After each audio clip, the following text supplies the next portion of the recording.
Hello, everybody, to another episode of Half a Clue TV Review. We are joined here by Ozark superfans Jason Mimoso and Ozark new fan David Blake Allen, and I'm your host today, Philip J. Lee. New fan? I started watching this back in 2017, my man. You have? Yeah, I literally watched. Well, I know all of Jason it this week, so. Oh, wait, Jason, because I mean, I was given wrong information. I was heard from, I won't say who the person is. I'm not gonna out them for wrong information, but someone told me that Blake just started watching it recently. I'll tell you after. Well, and I watched all of it recently, but I started watching it in 2017. I watched like most of season 1 back when it came out, but I never like followed up with the other seasons until now. Okay, and then Jason. Yeah, so like when season 1 came out, I watched like the first 6 episodes, and I really liked it. It was just one of those things where you just dropped off. I just never went back to it. I see. Yeah, but I had to watch it because it was like for preparation for like this internship that I was applying to. It was MRC, who are the production companies for this for Ozark. And they were like, part of the things is like they're gonna ask about their work, and one of their biggest at the time was House of Cards and Ozark, and House of Cards fell off the radar. But so I watched it, and at first I was kind of like iffy on it because it's like, I know people say it's a Breaking Bad clone. It's not really, but it's not. But if anything, it borrows probably more from The Sopranos than Breaking Bad. But just because for normies out there, they probably haven't seen Sopranos, so I was kind of like, okay. But I mean, it does take a lot from Sopranos, but in a good way. Like it changes up some things from the family dynamic from that show.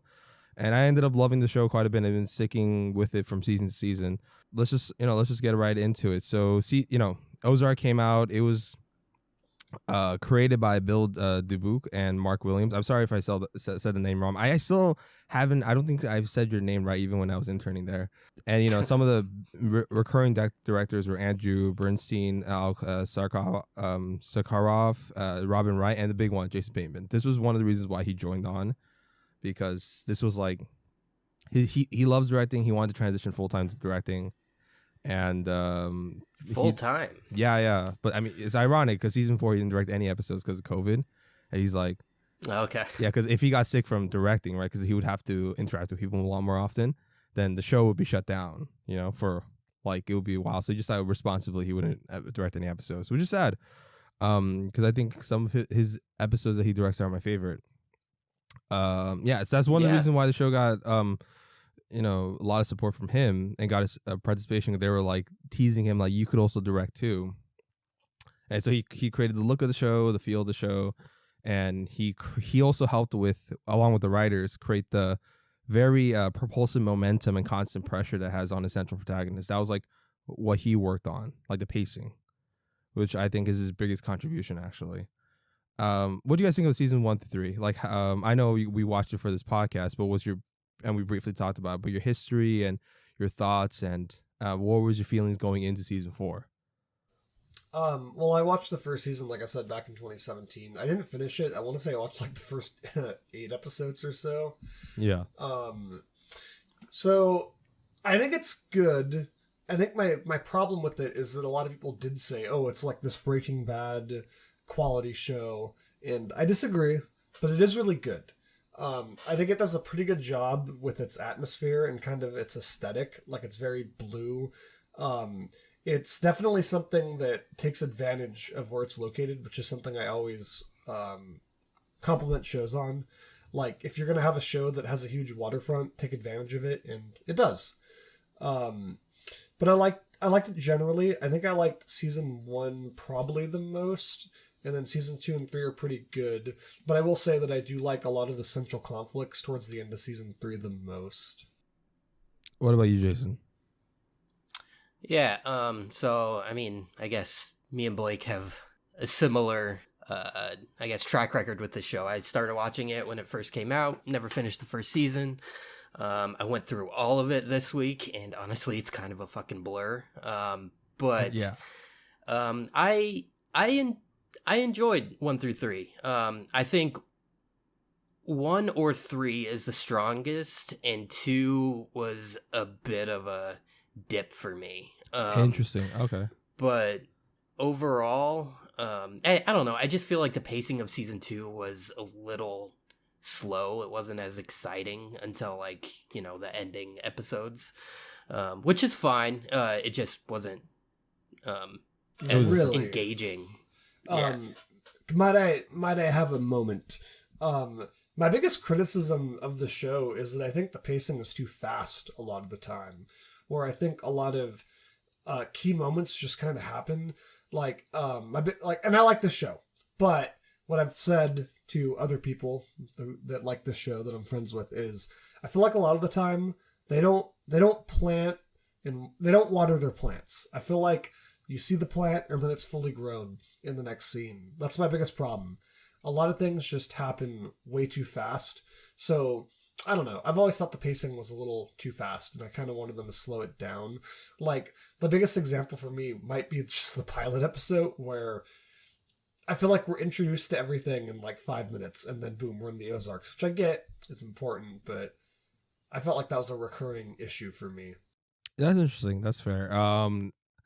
For me personally, I think that is one of the drawing points of the show, where like look, I just like watching it. I just realized like it's never gonna reach like the heights of like some of the other shows like Sopranos or Breaking Bad, but it has gotten better in my opinion. I know that's why I said interesting for season 2, because at least for me, I felt season 2 was it was in each season it was an improvement because of some certain characters they added, and also the improvements to certain characters. Particularly season 2 was they expanded Wendy's role.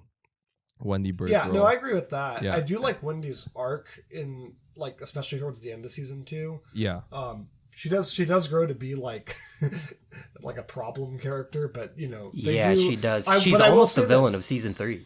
But I will say this though, that is the one exception where they did water their plants. They really do go slow with Wendy. I just wish they did that with everything, because I think that the progression from Wendy from like terrified wife trying to keep the family together to like terrifying like Kingpin type, I do think that was really well done.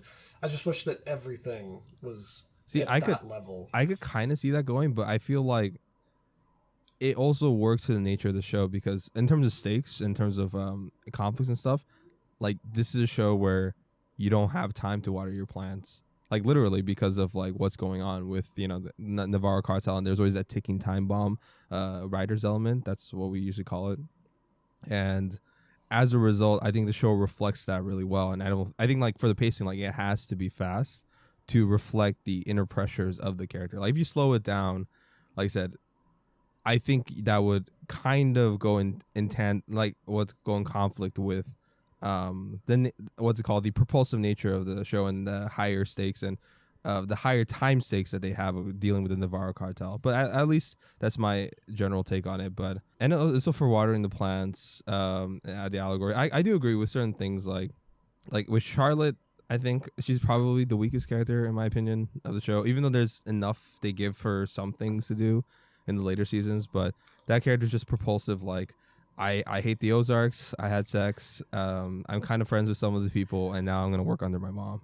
And that part was pretty quick. My biggest problem with Charlotte is that at the end of season 3, or sorry, the end of season 2, she's ready to leave. But then at the end of season 3, she's just kind of like, okay, I'm sticking around. There's a few other moments like that. Like I know Jason brought up off the podcast that at the end of season 1, the family's about to leave, but then they come back, and Jason Bateman was like begging them to go, but then he's just like, oh, okay, hi guys. Yeah, it feels like they set up certain things without fully thinking them through, right? Like Charlotte emancipating herself was like that. I was like, cool, dude, go get the fuck out. Like if you want out, get out. And then that just kind of goes away. It's just like, okay, I'm not doing that anymore. And like they really don't explain why or how. It just doesn't make any sense. And like I feel like there's certain threads that come about that you feel are going to pay off at certain points, but they really just don't. Like Charlotte's emancipation, or like Jonah's like whole fucking thing about learning to shoot and like preparing himself for that moment and everything, and like that never comes. I've been waiting for Jonah to fucking murk some fools for the entire show, and it just hasn't happened. Maybe season 4 part 2. I'm just kidding, but yeah, maybe. But like they've kind of just completely transitioned away from that aspect of his character, right? Now he's like in season 4, he's just all about money laundering, and he doesn't give a shit about protecting his family. I think Jonah was well done, actually. I think so as well. But like, there's that in with... season 3 with Aaron, you know, and that like douchebag guy from the mob. I thought for sure like he was gonna have a standoff with him, but then no, that just kind of goes away. His death scene was kind of odd because he's like this major, or not major, but you know, he's a threat, and then he kind of just gets shot, and it's like, oh. I kind of agree with the Jonah with his pumped up kicks, like shooter element with that character, but I'm like holding off criticism yet because I feel like there's a part 2, and then that might pay off. For Emancipation with Charlotte. Yeah, that's kind of annoying that they just kind of dropped that off. But I get in the sense that like she's going back to her own vices of her dependency on her parents, and that's one of her big crutches. Because as you see in season 4, I guess my issue is it was never like it wasn't motivation satisfying for staying was never really explained. Like you understand it, but like you got to give me a little more to like appreciate like her decision. Yeah, it wasn't as what's it called as yeah, it wasn't as fleshed out mainly because I think, you know, they're giving away scenes to Wendy and Marty, which is the right decision, not going to lie. I'd rather have focus on Wendy and Marty and their dealings in the Navarro cartel because they're the more interesting characters. But it is, that is unfortunate. Another season 2 character I think that they introduced that helped improve the stakes for me, and I actually think it's an improvement, even though I really like Del from season 1, but he wasn't in it that much. But I think one of the criticisms, because they said that with each season, they hear criticism from fans and from critics, and they try to address it with each season, and which is kind of cool, which is like something I don't see in another show unless it's like leftovers. And so that's why they added Helen Pierce for season 2, and I think she's a great addition to the show. And I think that's another reason why I liked the season 2 and 3 better than season 1. Of a constant. I loved Del. Yeah, Del was great, but he was like in like 3 episodes. He's a great actor. I kind of wanted more of him, to be honest. Yeah. I mean, his death was shocking, but I did want a little bit more of him. Yeah, like we still. Yeah, I agree. I thought we were gonna get a flashback in season 3 or 4 of like Del's inner workings in the Navarro cartel, but not really. But I guess it's so. Like I said, it's good that they included a representative from the Navarro cartel, but this time she's constantly there. She's not just sporadically, which I like. She's and like Helen a Pierce constant threat and presence, and the actor was great. Yeah, and also I think in season 3, some of the characters they added there, which I liked, and as I know some people. I actually met Agent Petty, by the way. Agent? Okay. Oh, really? Yeah, I met him at ArcLight. He was watching Fan and Thread with his parents, and then I looked at him and I was like, "Is that him?" And then like he noticed, he looked at me and he was like, he just went to me. He's like, "Hi, you noticed you're staring at me. I'm sorry. Are you Agent Petty from Ozark?" He's like, "Yeah," and then he just like shook my hand. He was a super nice guy. Nice. I just want to say, while we're on the subject, I just want to say that Agent Petty is my favorite like non-main character of the whole show. He's good. I don't know. He was my favorite like non-main character of the whole show. I was honestly really sad when he died, even though it had to happen. I don't know. I just thought that was a great performance. I thought he was a fun character. That's probably not the right word to use, but I don't know. Great adversary. I always like as Jason says, he knew I was gonna like the character because I like all the fucked up weirdos. I liked him, and I liked his I liked his stuff with the Langmores, particularly I think it's particularly Russ. Wyatt's brother, and Is his dad? Wyatt's father. But it's, I think once that storyline's done, and season 2 was like his revenge season and stuff, and he's trying to manipulate Rachel, who's also interesting character, or not interesting, she's okay. I like Rachel. I liked Rachel. She was, I liked her little bonding moments with Ruth. I thought those were really well done. Yeah. Yeah. She's gone. I like that, she's trying to manipulate her into, snitching on Marty, and I like that endeavor. But I think once that was over and once he was basically kicked out by the FBI or seen as a laughingstock, I think his story was pretty much done. And I don't know. I thought he was a great little conflict. I found him to be a fascinating character. I really enjoyed every moment with Agent Petty. Yeah, from season or episode 6, I want to say, once of season 2, when Petty shows up to their house, like that's where that season really picks up, because it's just like full on like they're against each other now, and that was really enjoyable to me. Because I think Petty is like a great adversary for Marty. They're both just kind of like trying to win. Yeah, it was fun from that point on. I think Agent Petty was fine, because I don't think I think like he didn't provide enough conflict, in my opinion, for like at least anything lasting, right? What's it called? As an FBI agent, he basically builds the case against them, though. He does a lot of the groundwork that the rest of the FBI picks up on. But that is dismissed. Okay, well, when we get into dismissed by I think when what's his name? Maya. No, not Maya. I'm talking about basically Petty's ex-boyfriend. What's it called? Agent Evans. Oh. Yeah, Agent Evans, who basically got indicted and kicked off, and not soon to be kicked off the force because of Maya, right? Well, I'm assuming we'll see more of him in part 2. Yeah, we'll see what happens with that character, but they're hinting at the fact that he's probably going to lose his badge for falsifying maybe witness he'll go evidence. full Petty and go insane. Yeah. So that part is kind of it's like I did wish he had a little bit more of a lasting impact on the Bird family, and also his death was fine. Like it made sense why it made sense why Cade seems like a character who is unstable and would kill Petty, but I did feel like that character, even though his story was pretty much done, I felt like maybe deserved a better death than that, or at least a more satisfying narrative conclusion than what we got. But it's fine. I agree. I kind of wanted him to get more directly killed by something that he was involved with. Like, it kind of, to me, just felt like they were done with him, so, like, Cade just shows up and fucking murders him. I do like his death scene, but I do wish it was something, like, more... Especially a person that has brought on so much shit and rattled so many cages. I just wish that it was something a little more personal to him. Although, to be fair, he does go, like, your trailer trash fucking daughter is gonna get her head cut off, so... Yeah. But I think... It is his mouth that gets him killed, which I like. Yeah, that's cool.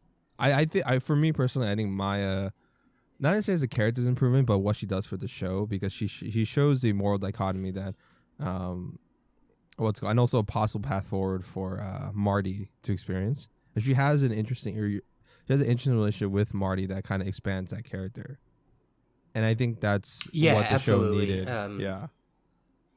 I really like Maya as a character. We'll get into her season more 4. In season 4, but she was definitely just a better character for the show to have. Yeah, because you do need that moral contrast, and you need that center to show why the actions of the Bird family is so complicated or so morally bankrupt. All right, let's just get into season 4, part 1. So, really quick, I'm sorry. Can we talk about one last thing before we transition in? What is it? Ben. Oh yeah, Ben's cool. Well, I was gonna bring that up in season. But yeah, go on. I just wanted, because I think that is like maybe one of the most important arcs is Wendy deciding to kill him, which, by the way, was really, really good. I think it was my favorite like arc of the whole show. And also just that actor, Tom, I do not know how to say his last name. Do you know how to, Philip? Oh, I'm not even gonna try to say his last name, but I know he was on Iron Fist. He was like the only good. And by the way, he's like the only good thing in Iron Fist, because I actually thought he was really good in it. Yeah, Netflix was like, we know the show sucks, but you're good at it, so let's. How do you even? We'll give you another job. I love that actor. He's really good. It's like I'm trying to. Oh, go on. I can't say his last name. Tom Pelfrey? Pelfrey. Let's just say Pelfrey. He's great. He's phenomenal. If you're listening to this, like, you're amazing, bro. Yeah, it was such a tragic character. I felt Oh so man, sad, man. Like, just that the it was the brutal. fucking the drive when like Wendy and him are driving up, it's just like and then he's like kind of joking around and laughing with her, not really understanding the full scope. It's so heartbreaking.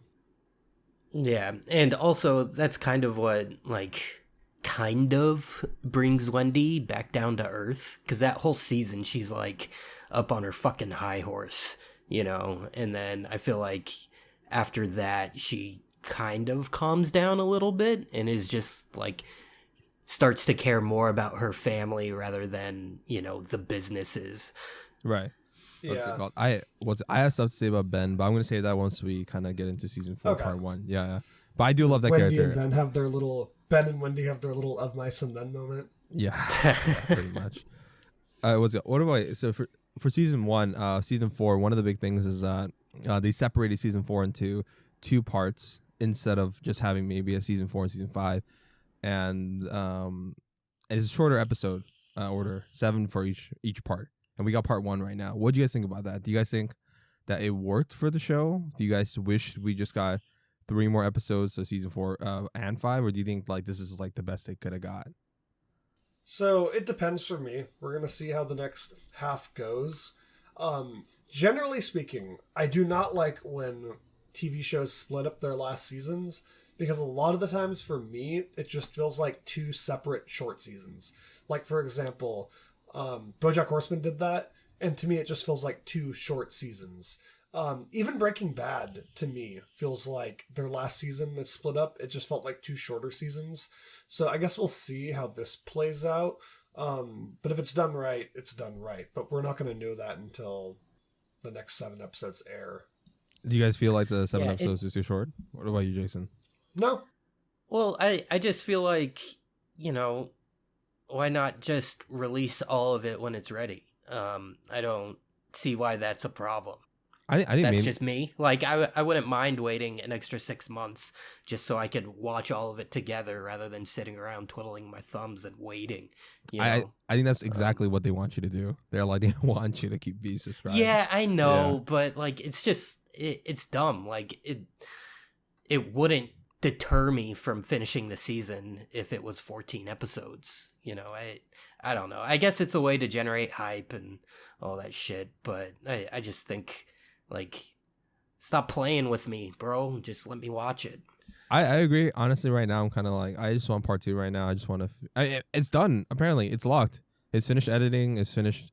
They finished shooting and everything. They got sound mixed and all that shit. It's ready to go, but they're just gonna wait at it. I don't know when. It's probably gonna be like summertime or something. Yeah, that'd be my guess.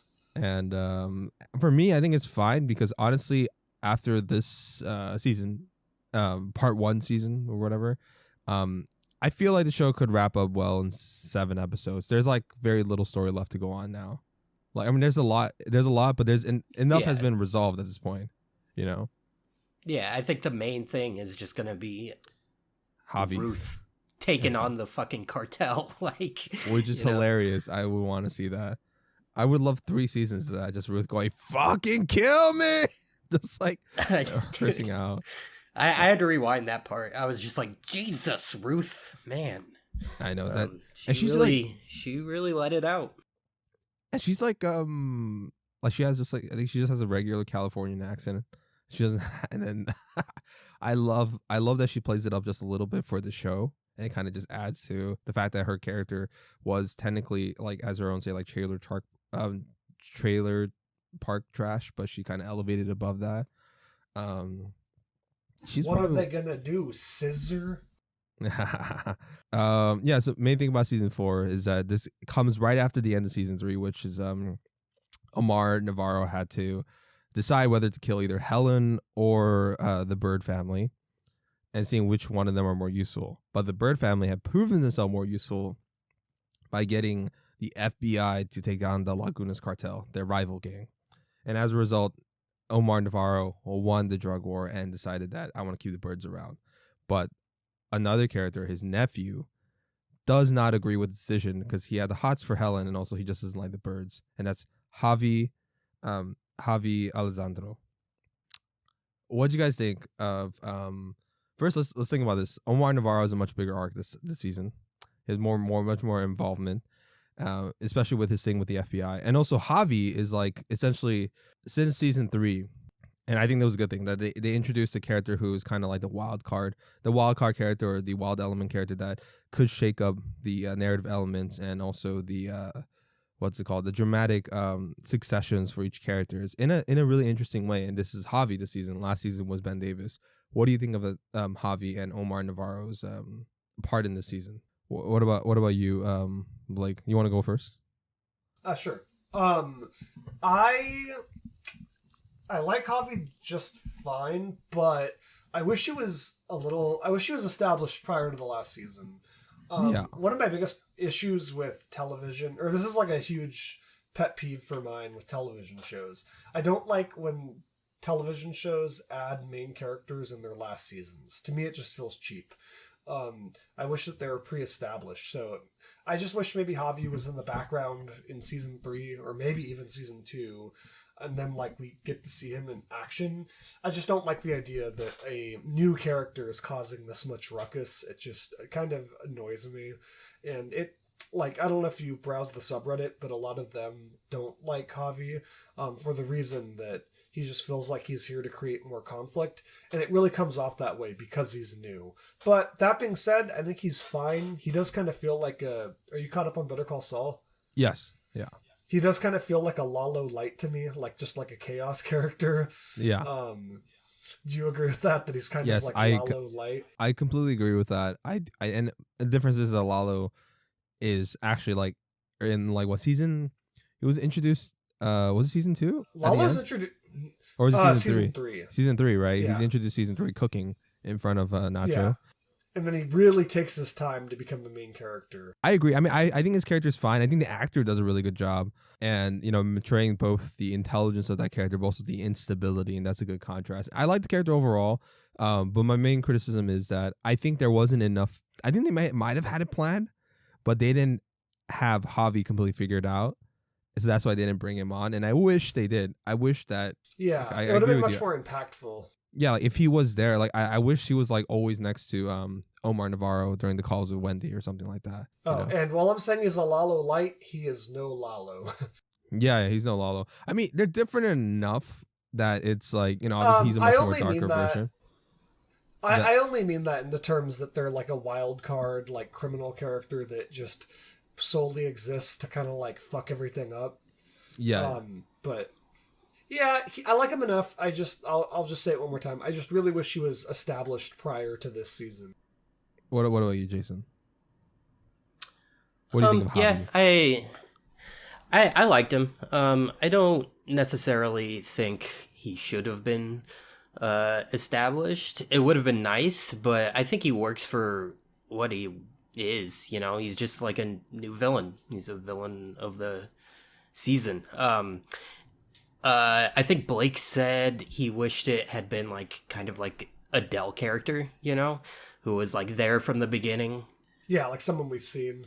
Yeah, which would have been cool because A, I like Dell, but B, like to have that built up. But I think they did a really good job with him. I think they really established like how big of a threat this guy is. Yeah, and not even just to the birds, but to fucking Omar. Yeah. He is a legitimate threat, and you see that throughout the season. Like when he just kills Nix out of fucking nowhere just because. Yeah. Nix died because he did his job. For once. Yeah. And then we didn't really talk about them, but it's kind of different from. And I liked. They did fine for what it is, because I bet you they didn't come up with this character until like maybe while they're writing season 3. What's it called? But unlike, it's kind of different from the Snells, where like the Snells were introduced in the background in season 1, but they became villain or at least a source of conflict for the Bird family from season 2 going forward.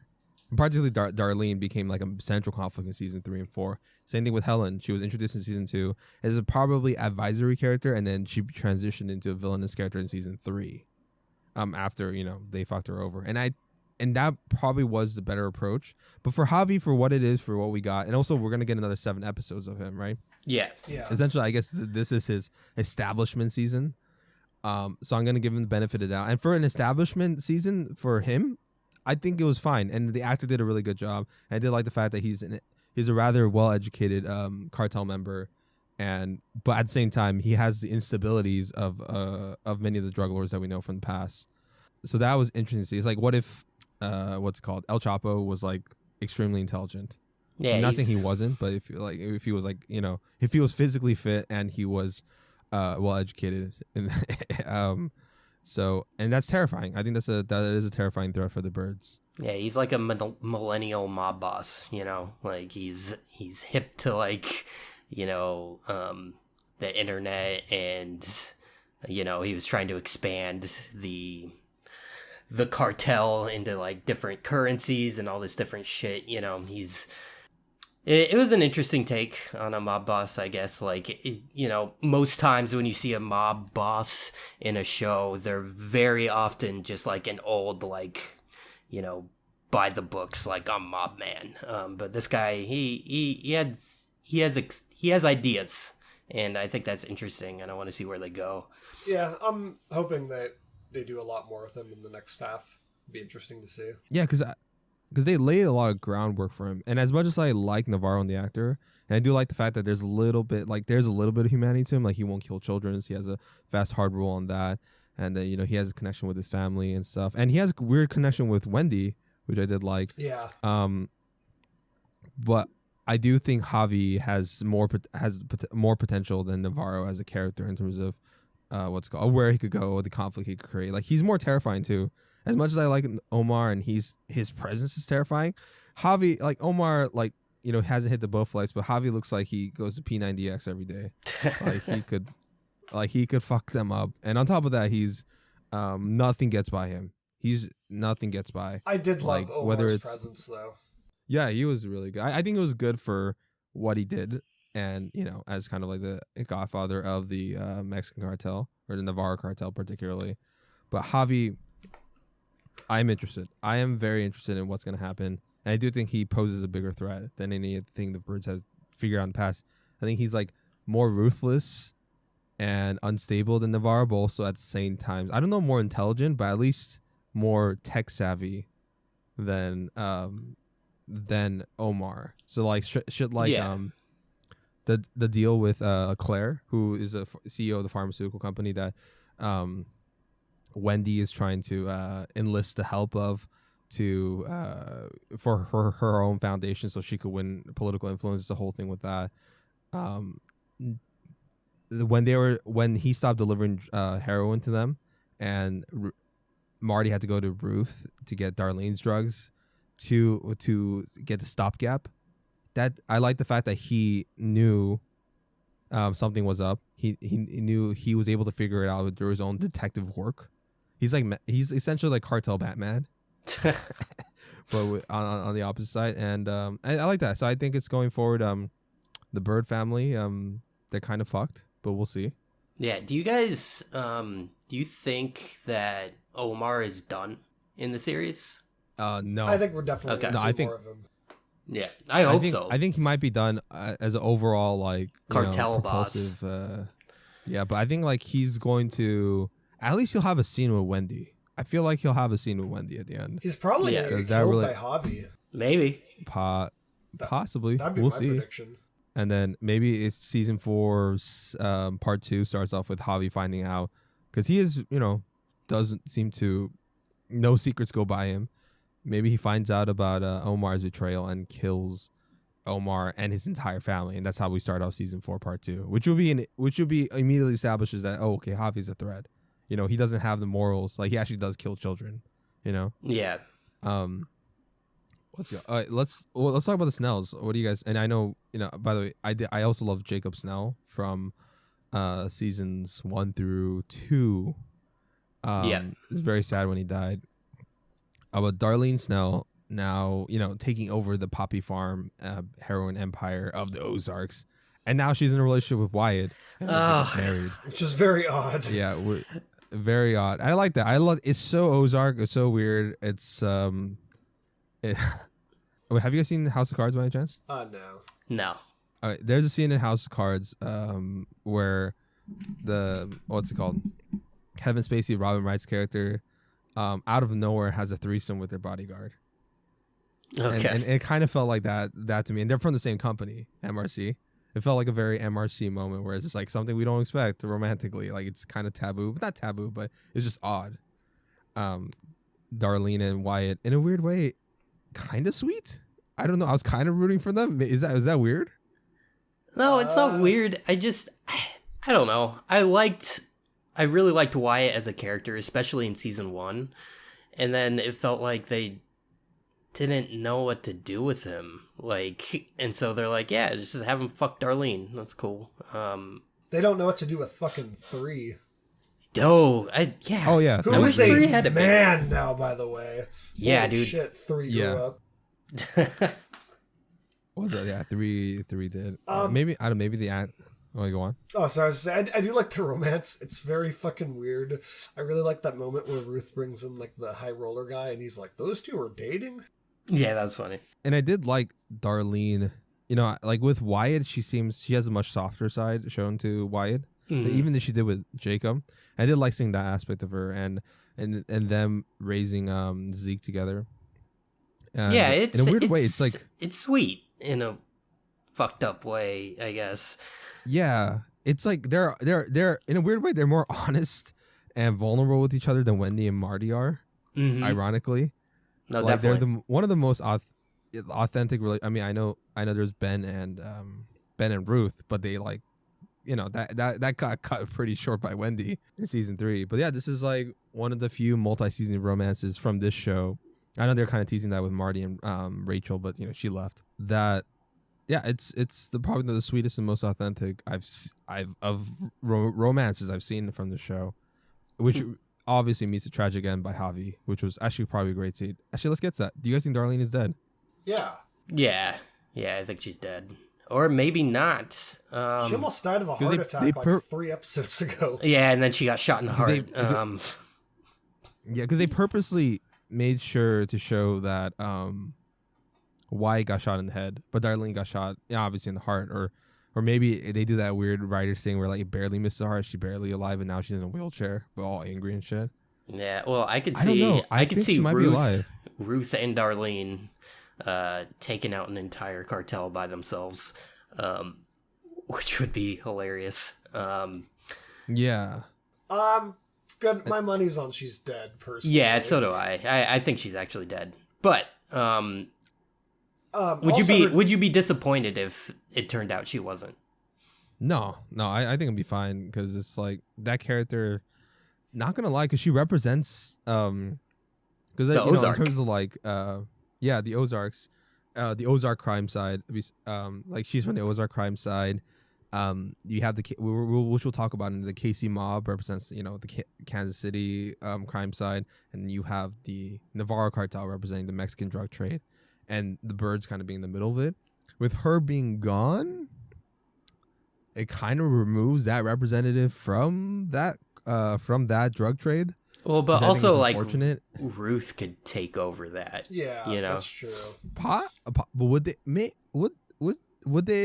maybe, I don't know, but I mean, like, they would have to definitely, maybe with the help of Frank Cosgrove Jr., who received a big character bump this season. Oh yeah. He's really changed quite a bit, which I like. Felt so bad redeeming for him this season, which is odd because you're meant to hate him last season, but this season I was like, oh, he's like walking with a cane, his dick got shot off, his dad gets killed. I was like, oh, I'm sorry, buddy.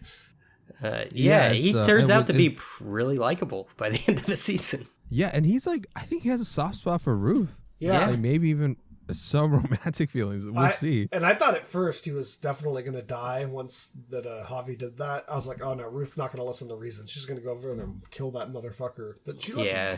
Because I think I think she just wanted to confirm for sure before she killed. Because I think, I don't know if I want a romance from them. Maybe, I don't know. It could be sweet, but at the same time, I kind of like, there's so much shit going on that I want resolved instead. Yeah, I'd rather them not have another romance plot if there's only 7 episodes left. Like maybe it's like maybe they're it's possibly gonna happen, but it's tragic, and one of them end up dying or some shit. I don't know. I think that could work, but yeah, I think she wanted to confirm with that, and I do like where his character ended up. He was quite humbled by his dick getting shot up, but they did said that with surgery or something that he got something right. Yeah, he said he's bigger than he used to be. Yeah, that's what they said. No, I think what's probably gonna happen is I think Frank Cosgrove Jr. and Ruth, if Darlene is dead, that they might possibly form a coalition between the two. I can see that happening. That's my guess. Yeah, I'm pretty sure that they're gonna team up. Because Ruth, let's be honest, by herself, like literally by herself, it's cool. Like I'm totally rooting for her, but she'll get shot like in 2 seconds. Yeah, it's not really possible. Yeah, I'm pretty sure that she's gonna team up with like the KC mob.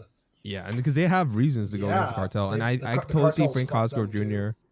I could totally see Frank Cosgrove Jr. being like, whoa, like he could lie because no one knows except Ruth now. Now it's just Ruth and Frank Cosgrove Jr. that Darlene killed Frank Cosgrove Sr. So he could totally manipulate the information, be like the cartel killed him, and it unite the entire KC mob against the cartel, which would be, I could see that happening because everyone worshipped Frank Cosgrove as like their surrogate father. Yeah, no, I could definitely see that happening. You guys think Sam Dermody is going to have a huge role this next season? To Sam Dermody, you know what? I kind of wanted to. I'm not gonna lie. I don't think he's an amazing character, but just seeing that he's a weird, goofy look to him. He's a big dumb idiot. Vulnerable. It's like I want to see something. I want him to get back with a stripper. I want him to. I want him to have his happy ending. Yeah, this is my mom. Yeah, like. Oh, it was your mom's? Oh. No, it's my mom. It's my mom. Yeah, I know. I weirdly like Sam too. I don't know why. Like out of all the characters, I want him to have the happy ending. Out of everybody, and he deserves it the most. He's such a dumb idiot. He gets stringed along for every fucking little scheme that any character comes up with. Yeah, he just gets manipulated over and over again by Wendy, and it's sad, but also it's just like, well, you're a fucking moron, so you get what you deserve. But he's fun. He's fun. I like him. Well, I think and now, like at least with Ruth, he's got a job. I bet you they're overpaying him. They're paying him like $100,000 or some shit. Oh yeah, definitely. Because what's it called? So in a weird way, like he's got a job and he's like working his way back up. So I hope, fingers crossed. That's the one character I'm rooting for. Who knows? Maybe he'll take over the fucking drug cartel. And they were like, "What?" I would love it. That's I would love him. Ruth's gonna be team ahead up of with a Sam drug. Ruth's gonna bring on Sam Dermody to take down Javi. What if Sam Dermody is the one to kill Javi? I would laugh my fucking balls down, dude. I oh want that my! to happen. Like he just goes in. He's just like, "What is this about?" He's like, "Oh shit!" He fumbles and he like just shoots Javi, right? And Javi and Javi does like ignores him with the gun. He's like arrogant. He's like, "I don't think this pussy bitch is actually gonna shoot." Well, little do you know, Sam Dermody, he shoots. We'll see. I'll be laughing my ass off if that does happen. I actually kind of don't want it to happen, but I don't know. It's weird. Let's go. Let's talk about Marty and Wendy this season. I mean, our central characters.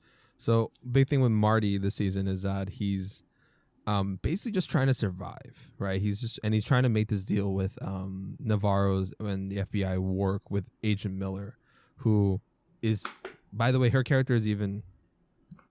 I mean, I do like the fact that she became somewhat flexible at some points, but she's still a hard-edged FBI agent, like very much like Clarice. I think the inspiration is Clarice Starling from what's it called from the Hannibal Lecter series, and she has her own conflict there. Yeah, just a very so he's doing that desperately because he's just thinking, like trying to get his family out of the Ozark. That's his whole character motivation, to get out of the trade, to get out of the Ozark. But Wendy, who's on the opposite end, she's like this power-hungry bitch that.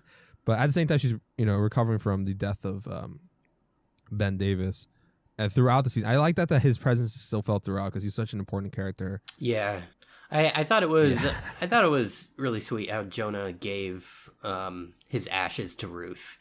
He's in the moose job. Yeah, because she's the one who deserves it. Yeah, absolutely. Me too. Yeah.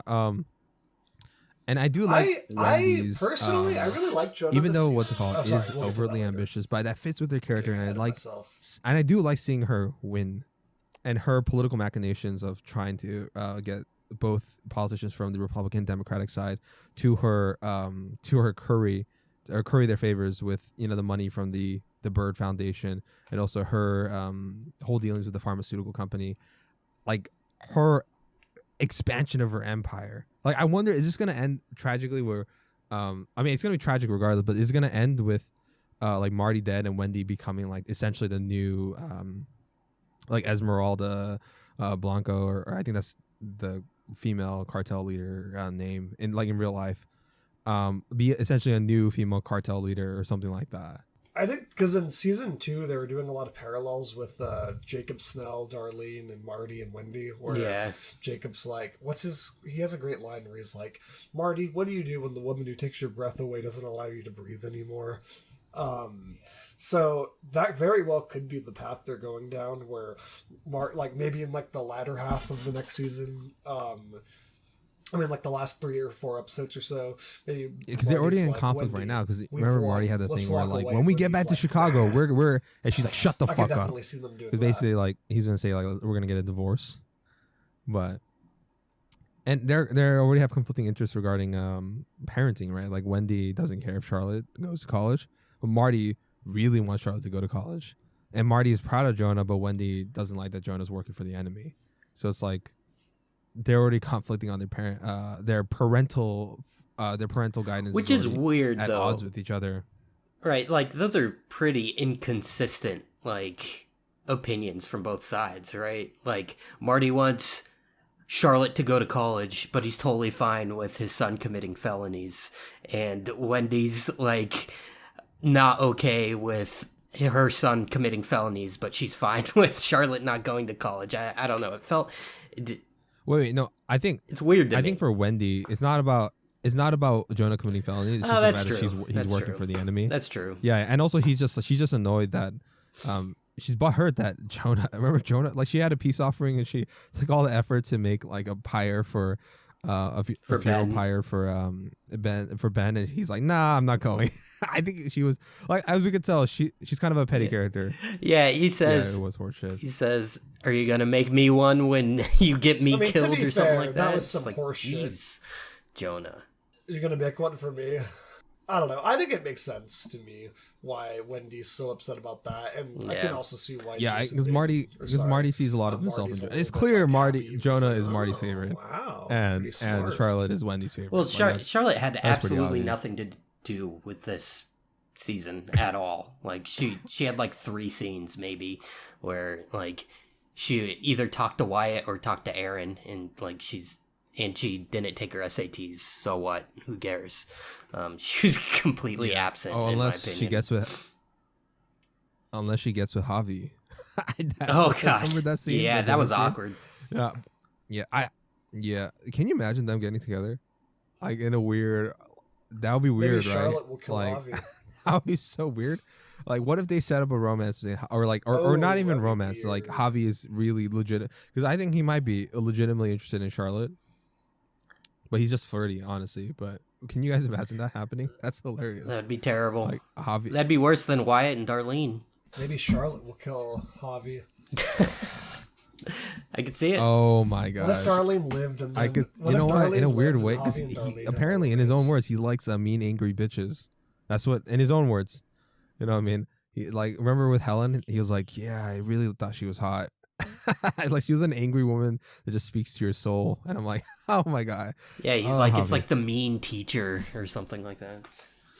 Yeah. What's it called? So I think it's gonna be interesting to see what happens there. That scene was very tense, though. I did like that, and I did like the way the actor played that scene where he received the bad news, but he was just very quiet. Nothing goes on. He just continues eating. I also like the way Marty and Wendy were in that scene where they knew what's going on, but they pretended as if they're nothing. But at the same time, clearly everybody knows something. And that's one of my favorite scenes in probably the season. That dinner scene. Yeah, that was good. What about you guys? What is your favorite scene from the season? I probably have an odd one. I like the couch scene where Jason Bateman shows up and gives a 6-pack to Ruth. Probably because it's the last nice scene they're ever going to have together. I don't know. I liked it. It's like a little nice moment before they're at Walt and Jesse levels of tension. Yeah. For me, I think I already mentioned it, but I don't know. It really like struck me. It was a good gesture when Jonah gave the ashes of Ben to Ruth. I don't know. I think it really just made me like Jonah a lot more and made me appreciate, Ruth's love and loyalty to Ben. I don't know. It was a sweet scene. That was actually another scene that I really liked is when Darlene has a heart attack and Wendy takes a that while was great. to call. Like she actually Yes. Yeah, Yes. and then it cuts to black and then they Oh ask my and then God. and then it says 911 like what's the issue, what's the emergency. I did like the fact because I was like, okay, that's good. That's really good editing. You guys wanted to get into criticisms of the season, or is it too early to say criticisms because like we don't know what the end of the season is? Because that's how I feel with the season. Like it's hard for me to critique it because I don't know what the last 7 episodes are. Like some of the problems I might have might get resolved, or it's like a setup for final plot threads. Like kind of my thing with Javi. I have one that we're probably all going to agree with, but this can be easily corrected in the next season or in the next half. What? The fucking PI guy. Yeah, Okay. yeah. The Chicago PD, the PD guy, which, like, in a weird way, he kind of looks like older, drunker Petty, like, like uglier Petty, like. Yeah, he does. It's very odd. And I think this is a very purposeful reason. So can you imagine like they're like, oh, we're secret half? I really hope they don't. But can you imagine like we're secret half brothers or cousins? I would really hate that actually. I don't know. I just don't know what the deal with the the PI guy is yet. He spends most of the season going, I want a signature. And I'm assuming that's obviously going to go somewhere huge next season, but I wish it had a little more impact this season. Yeah, they really were just setting him up. Like, he could be a legitimate threat to the birds, like, in the second half of the season. To everyone. Yeah. But it's... Not just the birds. I don't know how no one noticed him listening to every conversation that was had at that motel, but whatever. Because he just listened in on, like, Jonah and Charlotte or Ruth or whatever. And it's just like, how do you not see this fucking guy? Like, that was really pushing it. I do like. I'll say this with that character. I do think they're setting him up. I like the idea of him.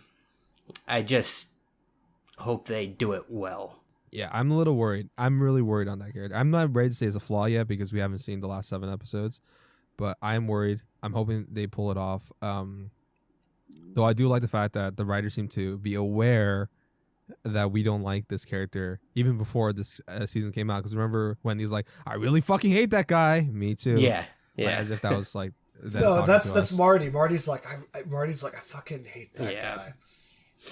Yeah, that's true. He always says, I hate that guy so much or something. It's really funny. Oh, and then Marty flips him off too, right? A couple points. Yep. Yeah, it's like I said. We'll see regarding that character. What do you guys think? Speculate. So what do you guys think? Part 2 is gonna cover. I am pretty sure we all talked about Javi being the main villain. Do you guys think Javi will die like halfway through, or he'll be like in the last couple episodes until the end? I know we already talked about Casey Mob and Ruth potentially collaborating to take down the Javi cartel. I imagine. What about Maya and the PD? Like, what other speculations you guys have? I'm pretty sure Maya's gonna die, by probably at the hands of Javi.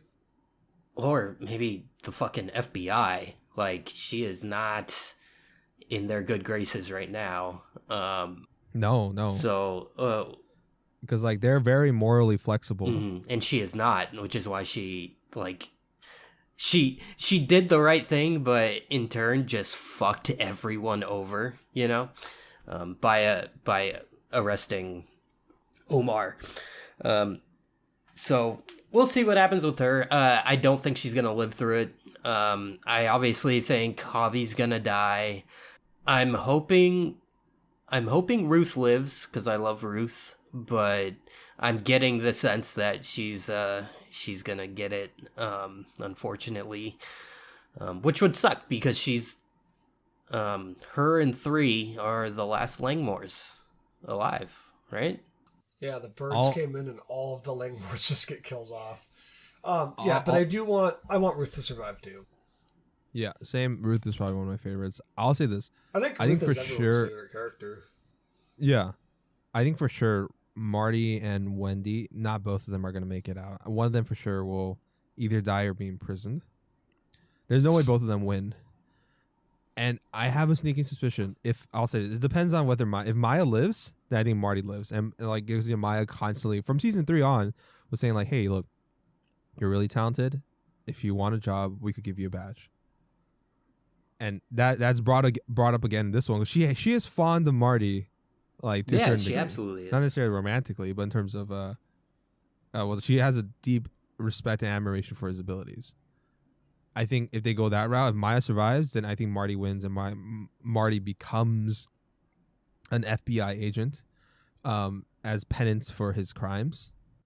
But if Maya dies, then I think Marty is ultimately killed by the Wendy Bird cartel. And I think Wendy does succeed in her political machinations, and it ends on a kind of tragic note. I think that's probably the two possible outcomes that happens, in my opinion. And Javi is he's going to die. You guys remember the first scene of this season? The car accident? What do you think that is? It's something I wish they didn't include, to be honest. Yeah. Because it gives me the sense that they're going to at least be getting out, and then they get into a car accident. Feels strange. Yeah, I hate that. But assuming... I never like car accidents like that. I'm assuming the car accident, just because I want this to be good, I'm assuming the car accident isn't an accident and someone was trying to run them over. Maybe Ruth, maybe the cartel, who knows? Maybe it's Sam Dermody. Maybe he's like, hey, wait a minute. He steals a truck and tries to run him off the road. That would be hilarious. How fucking funny would that be if that's Sam Dermody running them off the road? What if it was just like total accident too? Like it's not even on purpose. That'd be hilarious. I don't like that it's included, and it's for me a little too early to say who is orchestrating that, if it's being orchestrated. I kind of hated that. I don't like it because it kills a lot of the tension. Where I'm like, well, I know that these 4 main characters are going to be alive up until at least when we see this. Yeah, because dude, that scene where Javi was like about to kill Marty, that was very tense, and I was just like, oh, but we know he gets into a car accident later. So which honestly, if Javi did kill Marty in that scene, I would have been down for that. I think that would have been a lot to handle for everyone, including the audience. Yeah. But I knew he survived, so no tension there. My God. One last prediction. Or not Miles. One last major prediction. So just hear me out on this one. Robo Dell. Haha. Yes, I would actually be down for that because I really like Dell. So, but I mean, it wouldn't have to just be. Well, his entire head's gone. You at least need the brain to make Robo Dell. Bro, he'll have a robot face. He'll have a robot face. It's fine. You need a brain to have some robotic. Like, yeah, at least Robodokes had a brain, But I'm sorry, that's squashed. I was down for it until I realized he was shot in the head with a shotgun. Maybe they can reconstruct his brain. I think it's. Frank Jr. got his dick shot off, and they reconstructed that. So yeah, but it's a dick. Anything's possible. Dick, there's actually dick reconstructive surgeries. Like there's. I know. I'm sorry, Blake. Your Robodell theory has been squashed. Ba-bang! All right, wait. Don't call it until it happens. Robo Darlene though could definitely happen. Oh Robo yeah, that could Darlene. work. That could actually work. That Robo Darlene could actually work if that happens. She gets a pacemaker or something. What, Darlene? Is there anything you guys want to cover in the season 4 or anything like that, or any last things you want to talk about the series before we wrap it up? I feel like there was, but no, I'm forgetting. Oh, one little criticism that I have, and I've talked to Blake about this. Buddy died way too early, right? Oh wait, from the earlier seasons. Yeah. Well, actually, I don't know because that character had a ticking time bomb. Like how much? Yeah, like they said he was terminally. He had a year or a 1. year and a half. They said he had a year or a year and a half, and he died like 6 months in. I was okay with that. Lame. I love that character, but I think that was a good way to go out. Now, to be fair, though, they did put him in a high stress situation. Yeah, I know. But I agree. I do wish that he was in for the majority of season 2. Like maybe he could have died in episode 8 or something. But yeah, I did love Buddy. Buddy was a great character. I loved his little funeral scene where Jonah says he was his best friend. All good. Yeah, that was sad. But that was. Anyway, I just wanted to bring that up. I want Robo Buddy. That's what I want. I want him to come back. I would be okay with well, technically his brain's still there, so you could get a Robo Buddy, and that's the thing. That's the thing, Blake. You do need parts of the brain to get a Robo. You guys want to get into final ratings for seasons 1, 2, 3, and season 4, part 1. Rapid fire. Sure. Blake, you go. I don't think we should rate season 4 yet. No, part 1. Personally. Just for part 1. Yeah. Okay. All right. They're all premium streaming. What about you, Jason? I'd go one above. I'd say all on the shelf. Season 1, I would go with streaming with ads. Season 2, premium streaming. Season 3, on the shelf. Season 4, premium streaming. So far, I mean, for part 1 is premium streaming. Then I'll wait for part 2. Sounds good. Thank you guys for another episode of Half a Clue TV review, where we talk about Ozarks. Our next one, when Ozark season 2 come on, we will have the entire Half a Clue crew. We will force them to watch Ozark, and it will be a long jerking off of Ozark for all seasons. All right, yeah, I can't wait to jerk off. All right, well, thanks for listening. Subscribe if you like the content, and follow us on Instagram at Half a Clue Podcast. All right, see you guys next time. Bye-bye. Bye.